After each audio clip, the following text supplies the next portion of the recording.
this week, ESPN's Kendrick Perkins had a bit of a hot take on ESPN's First Take, saying that he thinks the Sixers should get ahead of Embiid asking out in the next year or two, and just overhaul the entire roster and build around Tyrese Maxey. That he's the future of the Sixers, and they need to build around him and get ahead of Embiid asking out and trade him. Stephen A. Smith didn't agree. He thinks they need to build around Maxey and Embiid, and that's what they're trying to do.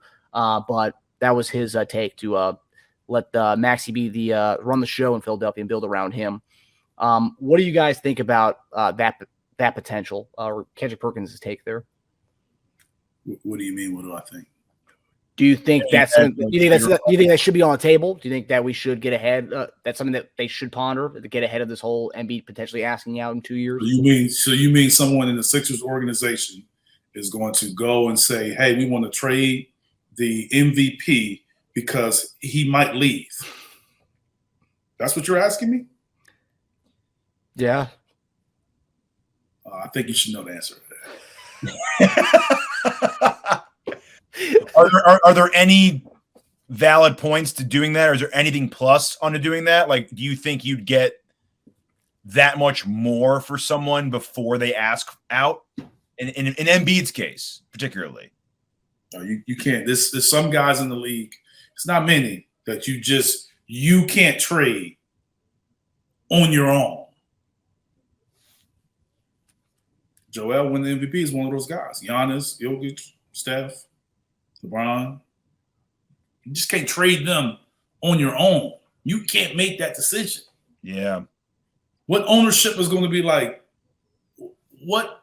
And I know a lot of these owners aren't as Jerry Jones and hands-on as most. But what owner is going to be like, what do you mean we're trading them? Like, for who? For what? Like, yeah. How can you convince? How can Moore go in right now and convince ownership to trade him? I think the only way would be to say, look at the Dame situation. Once he asks out, we will get like a fraction of what we'll get now.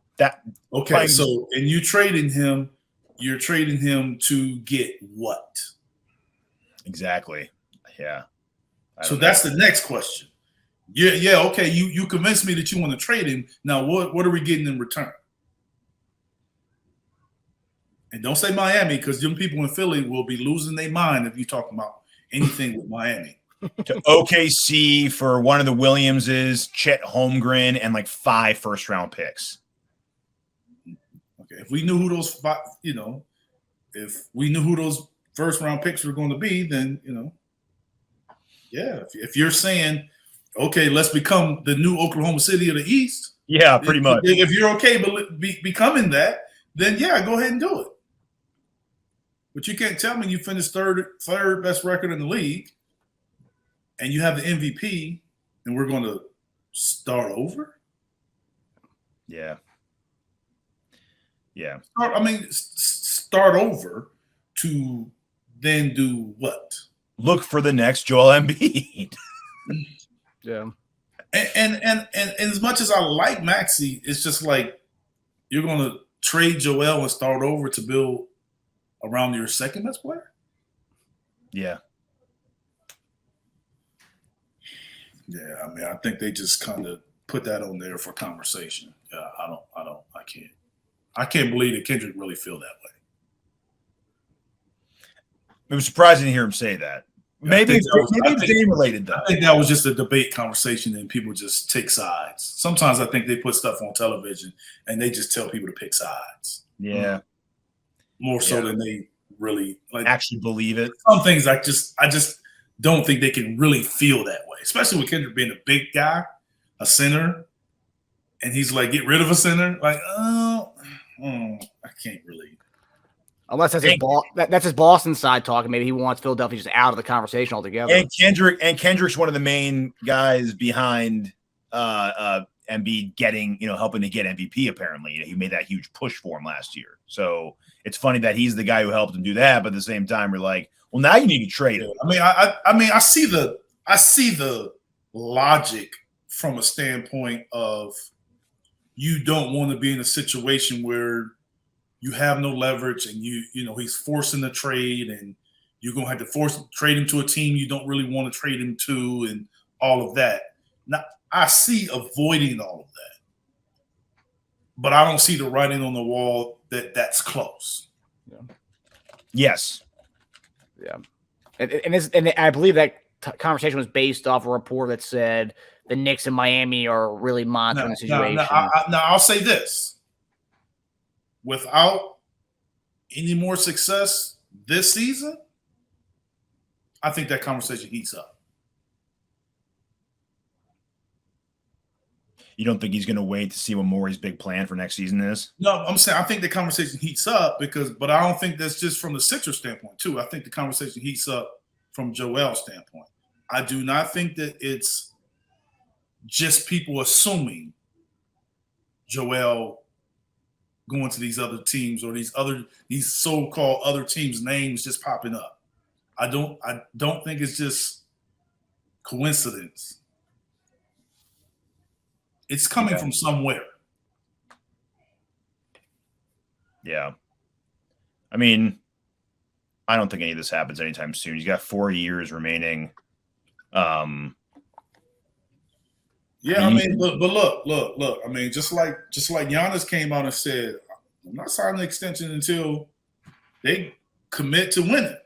Yeah. I mean, the guys, they aren't shy about saying that. They aren't shy about telling how they feel. So if who's to say, like, if the Sixers don't come out and kind of the performance, if he feels like it's going downhill, hey man, it could head that way. Yeah. That's why I think, especially if they said they had that report like a month ago about the Embiid being in contact with Morey and leadership and management and ownership about like the direction and the plan and the cap space next year. So I would assume that he would at least wait to see what comes of that before he was like, all right, I saw your big plan. I'm not impressed.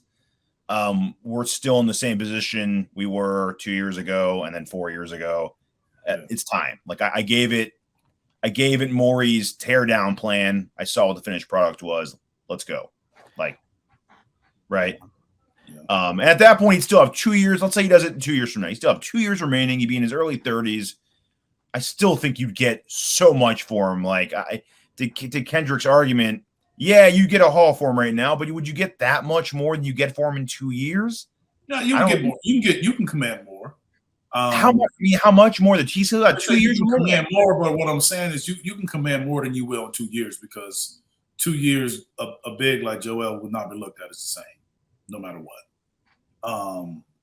So you can get more, but the issue is what is that more going to mean for right now? Yeah. So is that more going to mean much right now if you got all these, future draft picks? So future draft picks don't win games. No. Yeah. Yeah, and also the process years will tell you, a lot of these draft picks are a crapshoot. I mean, it's not a guarantee you're going to get a star. Yeah, they don't win games. They're great, but they don't win games. Yeah. Yeah, and I think Stephen A's counter to – because, I mean, Kendrick was like, the Sixers have kind of failed Embiid, and not being able to win. And then Stephen A. Smith kind of countered to that saying, well, Embiid hasn't really shown up in the playoffs to help the Sixers get to that point either. So it's kind of but hopefully it's a 2 to 3 year conversation away from actually happening. But I think every offseason, the more we don't get to that next round of the playoffs, that's going to continue to pop up. Yeah. So hopefully they can just put a quell on that for a little bit if we get to the Eastern Conference finals this year in the famous punt season. Yeah, it's not a punt season. No one's saying the punt season. You're saying punt season. No one's saying punt season besides you, buddy.